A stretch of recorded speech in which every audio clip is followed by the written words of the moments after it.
Hi guys, welcome back to my channel. Today I am doing how to match your foundation, and I'm really hoping this video helps you guys. And anyways, so let's get started. So I have had tons of foundations from tons of different companies and doing any of their claims and stuff like that. But anyways, I'm going to do how to match it. We're going to go over picking out the correct shade, your undertones, and what's good for your skin type.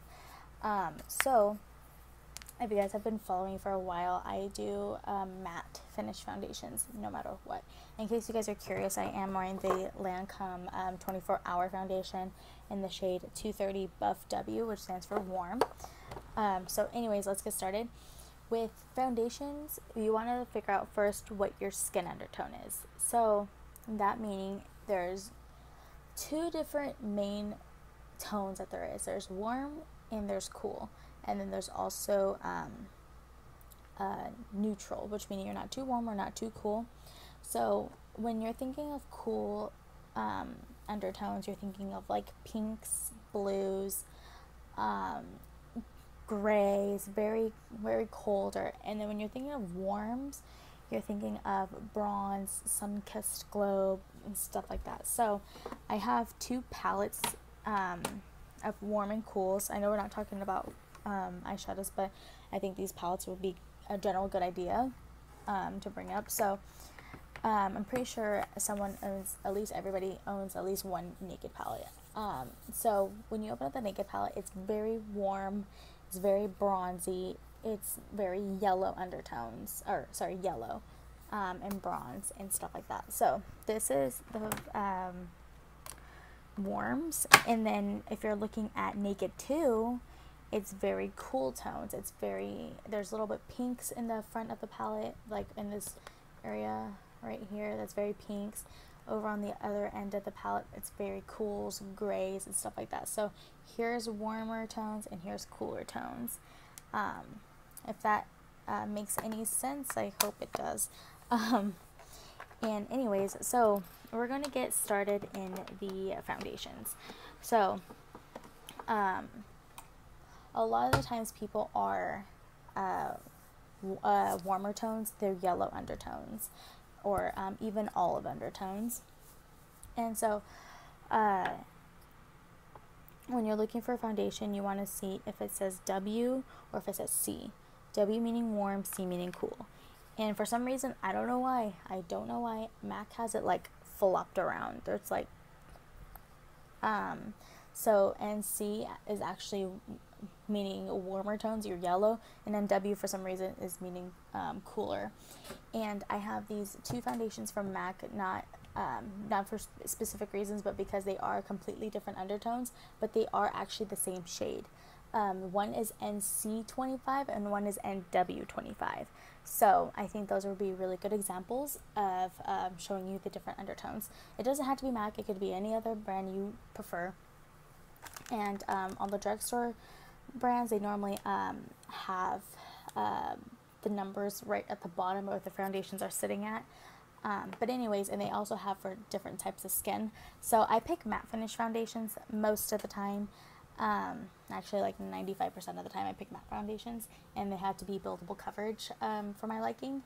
Anyways, so what I like to do is when I am gonna splurge on a foundation that's more than like $30, I research it, I watch tutorials, I do reviews, and I go on the website and looking at the undertones. And I know that seems like a little compulsive, but if I'm gonna spend my money on this foundation, I want it to match me and I want it to look good. And the reason why is I've had, through like trial and error of having foundations for years, or different types of foundations I've been trying for years, I've had people match me completely wrong, and it's because I didn't really know what I was doing. You're supposed to trust their consultant, but they don't know what they're, like, some of them don't know what they're doing either because they're matching you wrong.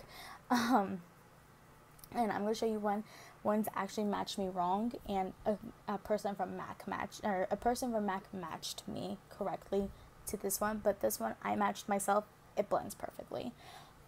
So let's get started. The first one is Studio Sculpt. Because you guys are curious, it's a full coverage satin finish foundation. Doesn't matter about the satin finish, it's just a matter about the skin tone or the undertones of it. So this one is NW25, which I told you that it's the pinker undertones for some reason. I don't know why, but MAC has it flipped around. It's a pink undertone foundation. And I'm going to match them. I'm going to put them on my chest right here. That's why I wore this shirt. And you guys are actually going to see what it looks like. I'm wearing like a gym shirt.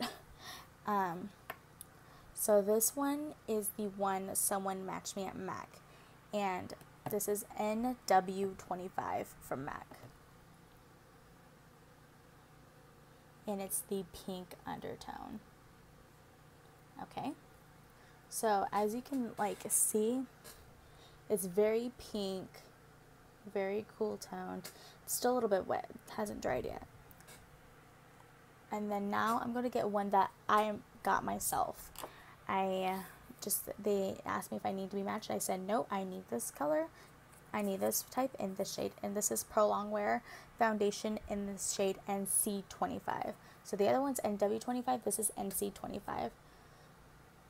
So they are the same level as far as being light toned, but they are not the same undertone.